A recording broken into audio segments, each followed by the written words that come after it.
to begin a new series on the topic of faithfulness to the Lord. However, recent events have caused me to change my original plans and write a post on the topic of forgiveness, and in particular what we as saints are expected to do when it comes to forgiveness.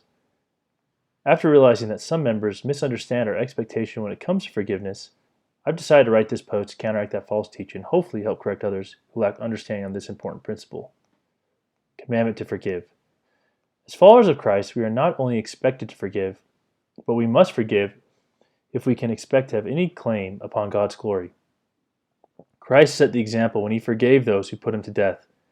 Throughout his ministry, he was clear he expected the same from us.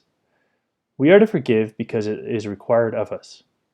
I, the Lord, will forgive whom I will forgive, but of you it is required to forgive all men. Doctrine and Covenants, section 64, verse 10. We are to forgive because Christ forgave and forgives us. Yea, and as often as my people repent, will I forgive them their trespasses against me. Mosiah 26, verse 30.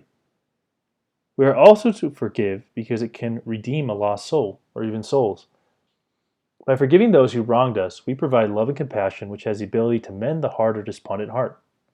This principle is why Paul instructed the Corinthian saints to forgive a brother who harmed them, explaining, "Sufficient to such a man is this punishment, which was inflicted of many. So that contrariwise ye ought rather to forgive him and comfort him, lest perhaps such a one should be swallowed up with overmuch sorrow." 2 Corinthians 2, verses 6 through 7. We are also to forgive because we receive mercy. When we fail to forgive another for the wrong they've done to us, we set up a standard of moral conduct. And just as we hold others to this standard by our refusal to forgive, so too will God hold us to this standard.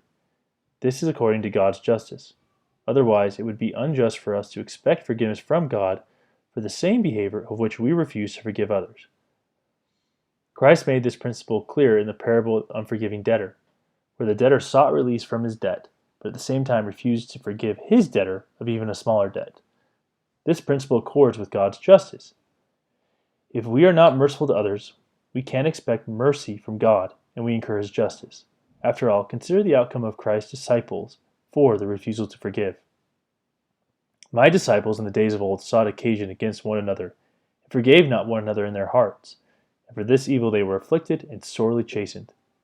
Doctrine and Covenants, section 64, verse 8.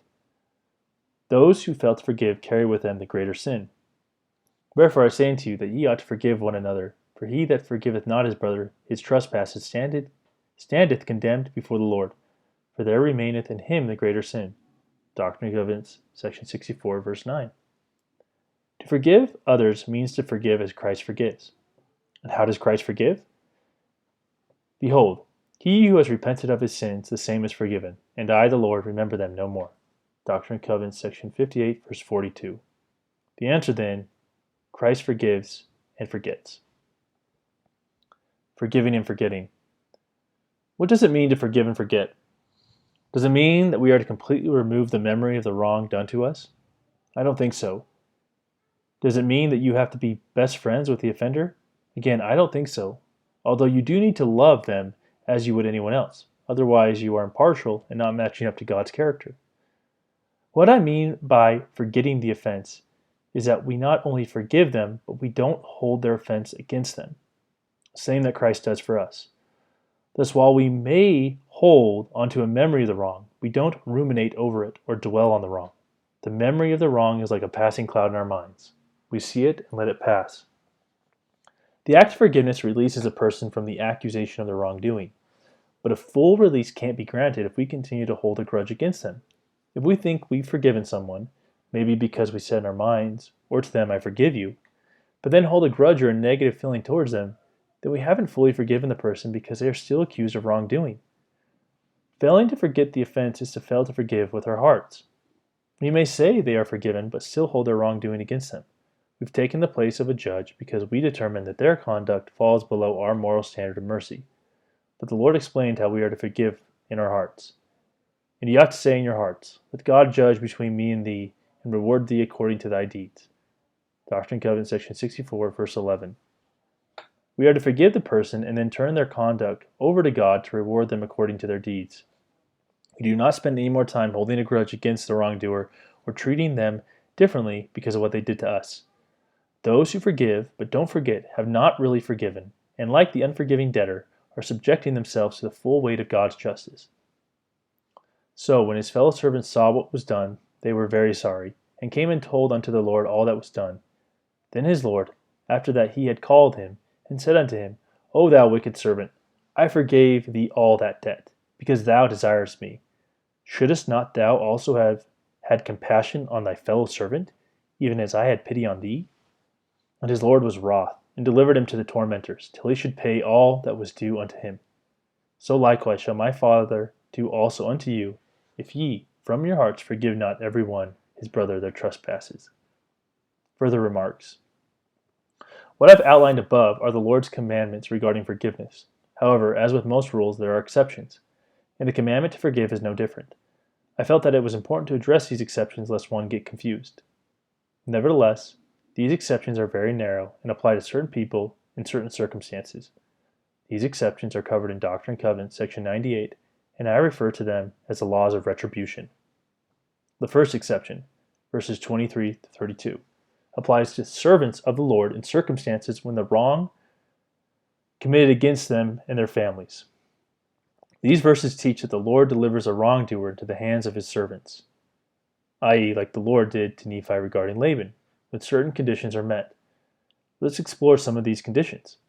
The first condition is when the wrongdoer is an enemy. The meaning of enemy in this instance refers to a foe, an adversary, one who hates another and wishes a person injury. This means your cantankerous mother-in-law doesn't count. The second condition is that the person must be a servant of God. A servant is a holy man or woman of God. God's servants are blameless, which means they are without sin. Any wrong committed against them is an injustice, and therefore they are entitled to mete out justice in certain circumstances, which include death if the enemy has threatened harm against the person and his family. The wicked are not entitled to this law because they have no claim upon justice, but the holy, who have confirmed their lives to justice, do. The second exception, verses 32-37, is similar to the first, but applies to his people and occurs during times of war when the enemy rises up to war against the Lord's people. See verse 33. Under this exception, the Lord instructs that his people are to first extend peace, and if that peace is rebuffed 3 times, then they are justified in going to battle. The third exception, verses 38-48, applies to all people. Here, all people are to forgive the wrongdoer regardless of the injury, and whether or not the wrongdoer asks for forgiveness. On the 4th time, however, the person is to not forgive and instead is to take the actions of the wrongdoer before the Lord as testimonies of the wrongdoing. These testimonies remain until the wrongdoer repents.